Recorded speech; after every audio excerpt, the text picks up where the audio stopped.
আজকের রেসিপি বাঙালির সবসময় প্রিয় ডিম কষা। ডিম কষা রেসিপি নিয়ে এসেছি আজকে তোমাদের জন্য। ইজি সিম্পল একটা রেসিপি, আমরা সবাই বানাতে পারি। তো আমি যেভাবে বানালাম সেটাই তোমাদের সঙ্গে শেয়ার করে নিলাম। এই ডিম কষাটা তৈরি করবার জন্য আমি এখানে 4টে ডিম দেখো সিদ্ধ করে নিয়েছি। এটা মুরগির ডিম আছে। নিয়ে নিয়েছি 2টো মাঝারি সাইজের পেঁয়াজ, রসুন, আদা আর টমেটো। এটার আমি একটা সুন্দর পেস্ট তৈরি করে নেব। ডিমটাকে সিদ্ধ করে গাটা একটু চিড়ে নিয়েছি আর কয়েকটা আলুর টুকরো নিয়ে নিয়েছি। এবার ডিমের গায়ে নুন হলুদটা আমি মাখিয়ে নেব, সঙ্গে আলুর গায়েও মাখিয়ে নেব। আমরা সবাই জানি যে ডিমের গাটা একটু চিড়ে নিলে ওর মধ্যে মশলাটা ভালো করে ঢোকে। Welcome to my cooking channel Shatabdi's kitchen. Shatabdi's কিচেনে তোমাদের সবাইকে স্বাগত। নমস্কার বন্ধুরা, আমি শতাব্দী। তোমরা সবাই কেমন আছো? আশা করি সবাই ভালো আছো, সবাই সুস্থ আছো। কড়াইতে দিয়ে দিলাম সর্ষের তেল। এবার সর্ষের তেলটা ভালো করে গরম করে নিয়ে আমি এর মধ্যে ডিম আর আলুটাকে এক এক করে ভেজে নেব। প্রথমে আমি ডিমটা ভেজে নেব। ডিমটা যদি কেউ ভাজা না খেতে চাও এরকম সিদ্ধ অবস্থায় কষিয়ে নিতে পারো, তবে আমার মনে হয় ডিমটা একটু ভেজে নিলে একটু ভালো লাগে খেতে। তবে এটা যার যার নিজেদের পছন্দের ব্যাপার, যে যেরকম ভালোবাসো সেইভাবেই তৈরি করে নিতে পারো। ডিমটাকে কিছুক্ষণ সময় নাড়াচাড়া করে হালকা করে আমি একটু ভেজে নেব।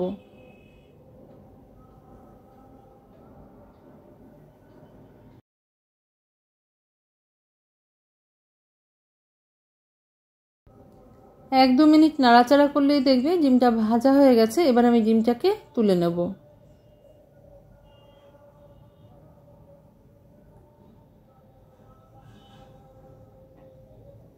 ডিমটা তুলে নিয়ে ওই একই তেলের মধ্যে আমি আলু কটাও ভেজে নেব।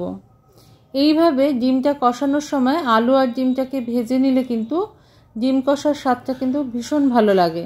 এটা সম্পূর্ণ বাঙালি রান্না বললে আমি কিন্তু সর্ষের তেলে রান্নাটা করছি। সর্ষের তেলে খেতেই বেশি ভালো লাগে এরকম কষা ঝাল এই ধরনের জিনিস।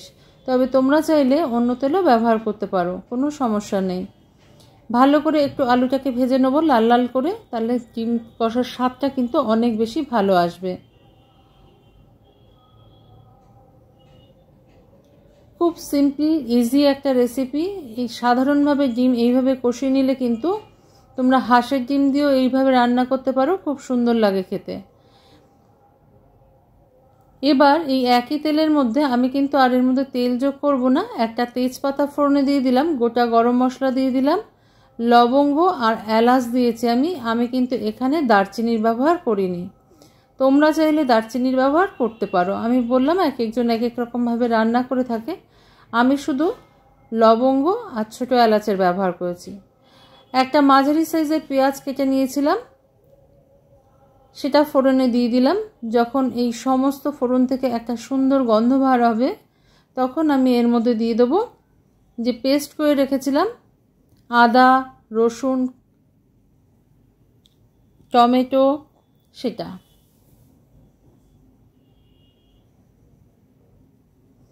আমি এর মধ্যে কয়েকটা কাঁচা লঙ্কাও দিয়ে নিয়েছিলাম, দিয়ে বেটে নিয়েছিলাম। সেটা তোমাদের দেখানো হয়নি, দুর্ভাগ্যবশত তখন ক্যামেরাটা অফ ছিল, সেই জন্য ওটা দেখানো হয়নি তোমাদের।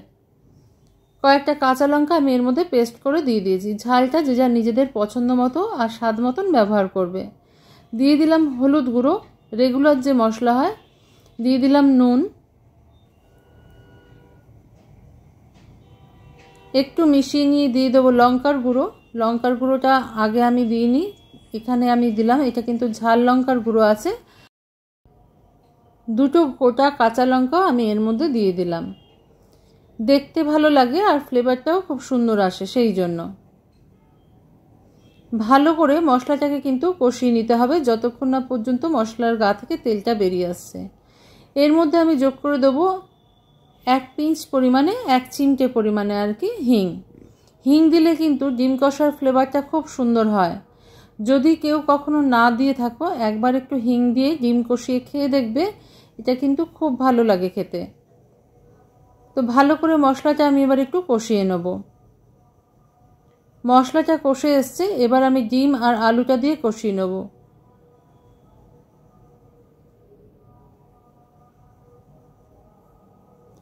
তোমরা চাইলে এর মধ্যে একটু চিনিরও ব্যবহার করতে পারো, তবে আমি ডিম কষায় চিনির ব্যবহার করি না, তাই করলাম না। তবে চিনি দিলে কিন্তু রঙটা আরও সুন্দর আসে আর অনেকটাই ভালো লাগে খেতে। খুব বেশি না, কয়েক দানা চিনি দিতে হবে এর মধ্যে। ডিমটা আমার কষে এসছে, দেখো খুব ভালো করে কষিয়ে নিয়েছি। এবার সামান্য পরিমাণে একটু গ্রাইন্ডিং জারটা ধুয়ে জল দিয়ে দিলাম। যেহেতু খুব বেশি তেলেরও ব্যবহার করিনি আমি এখানে, সেই জন্য কিন্তু এখানে অল্প একটু জল ব্যবহার করলাম যাতে মশলাটা পুড়ে না যায়। তোমরা লক্ষ্য করে দেখবে যে আমি কিন্তু এখানে জিরে বা ধনে গুঁড়োর ব্যবহার করিনি। কিছুক্ষণ সময়ের জন্য ঢাকা দিয়ে দিলাম, ফিরে এলাম মিনিট 15 বাদে। এবার দেখো তেলটা উপর থেকে ভেসে উঠেছে, ডিম কষাটা আমাদের হয়ে এসছে। এবার একটু চেক করে নেবো আলুটা সিদ্ধ হয়েছে কিনা। আলুটা সিদ্ধ হয়ে গেছে আর তেলটাও গা ছেড়ে বেরিয়ে এসছে। দেখো এইভাবে একবার ডিম কষা রান্না করে খেয়ে দেখবে, খেতে অসাধারণ হয়। ভাত, রুটি, লুচি, পরোটা সব কিছুর সঙ্গে এটা কিন্তু খেতে খুবই ভালো লাগে। দেখো ফাইনাল লুকটা তোমাদের দেখিয়ে দিলাম। রেসিপিটা যদি ভালো লেগে থাকে তোমাদের, লাইক, শেয়ার, কমেন্ট, সাবস্ক্রাইব করার অনুরোধ রইল তোমাদের কাছে। আজকে তাহলে এই পর্যন্তই বন্ধুরা, দেখা হচ্ছে পরের দিন নতুন কোনো রেসিপি নিয়ে তোমাদের সঙ্গে। তোমরা সবাই ভালো থেকো, সুস্থ থেকো।